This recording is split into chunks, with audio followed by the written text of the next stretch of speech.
first, I'm jumping in.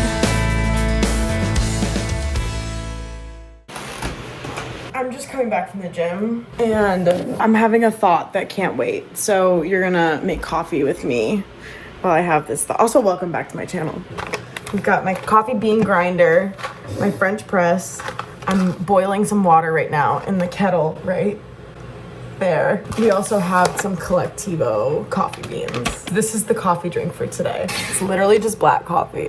This new year, my biggest intention is authenticity. Staying in my own energy, like not comparing myself to other people, different things like that. Since the new year started, I've been trying to stay off of social media. I'm starting to see the effects of it because I feel like I'm coming to more realizations about things in my life that don't involve other people. People have told me in the past, since I've started performing and showing people my music, that my songs can get really wordy. Even my music teacher, she would even say, like, you should try writing songs without so many words. I know what they mean, and it's like good for me to step out of my comfort zone, so it's not a bad thing that they're saying that. I think the way that I was taking it was like, I'm doing something wrong and I need to fix it. I was listening to Love Story by Taylor Swift. I can't fucking open this. I was listening to Love Story by Taylor Swift and I was like, this song has no room for breath.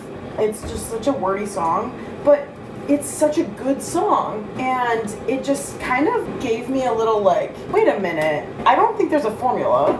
Like, I think I just need to do what I need to do. And the next single that I have coming out, called Blood's a Bitch to Clean, there are some lines in it that sometimes I sing and I literally cringe. I wrote it like 2 years ago. I wasn't performing. I wasn't showing anyone my music. I just wrote the song and I was like, this is a funny song. And now it's gonna be a single. I think I've been going at this with like a false truth that I need to like fit into these different boxes. That song, Blood's a Bitch to Clean, it's getting mixed right now.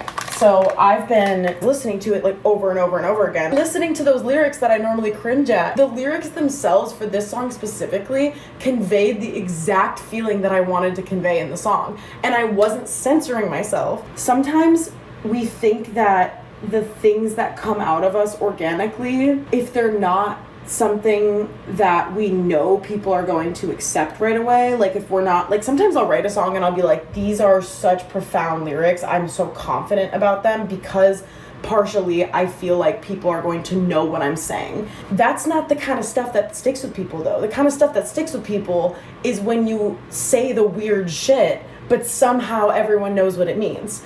Like another song I wrote called Who Do You Like? It's so direct and specific, and the only reason that I wrote that song was because I had to write it. I never ever thought that song was gonna leave my diary. I just needed to say exactly what I was feeling in the exact situation, in the exact circumstances, and it turns out to be a great song. That song is another example of the words that I'm saying are not coming from any other place but me. I didn't intend to show anyone that song ever. I think I'm just starting to realize that to make real impact, you have to be really yourself. I'm saying this in a way that I don't want to overemphasize the impact portion because people are going to take what they will from you and run with it. It has nothing to do with what people are going to make of it. And I've been trying to do this for a while. I knew that I've been writing songs with the lens of, is this understandable? Is this digestible? Instead of being like, what do I want to write? I think I'm just starting to understand what that means because I don't want to censor myself at all. At all. Like, this just makes me want to write the weirdest, craziest fucking whatever I want to write shit.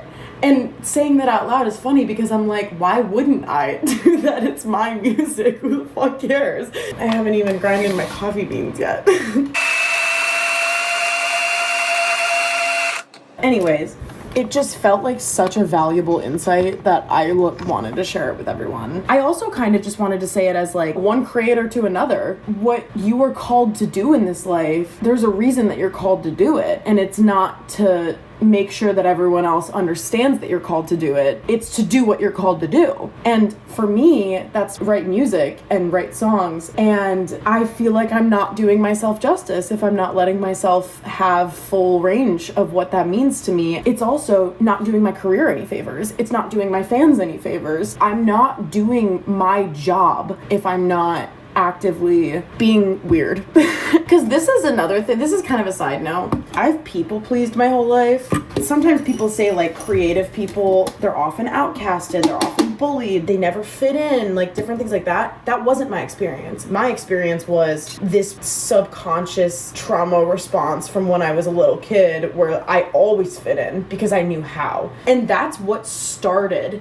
this whole journey for me, was because when I wasn't showing people my music, it felt like the one place in my life where I wasn't putting on a mask. It was just me with my guitar and my journal. Taking this passion and turning it into a career, that was a choice. It's one that I'm confident in, but it also is challenging sometimes because it confronts me with things like this where I have to learn how to keep that core and build my career on that. The authentic part, I have to practice what I preach, I guess. Like, I write songs from where I am in my life. So if I'm worried about what people are thinking of me, that's just going to show up in my songs. Being fully original, doing what you were put on this earth to do, doing it exactly the way that you need to, exactly as the person that you are. It sounds so cliche, but I think I'm just really starting to understand like why that's so important. I feel like it's really important that we give ourselves space to exist. And I'm gonna leave it at that. That's it for me. Thanks for making coffee with me. Yeah, stay tuned for new music updates. I'll be playing at Vendetta Coffee Bar in Walker's Point in Milwaukee on January 23rd, which is next Friday. It'll be 2 hours of me. Everyone should come. It's going to be great. It's from 8 to 10. And also, I would love to see all your lovely faces. I hope you feel inspired, motivated to show up as authentically as you possibly can. And I hope you give yourself space to exist today. I love you. Thank you for coming to my TED Talk. See you next Friday, Jezzlers.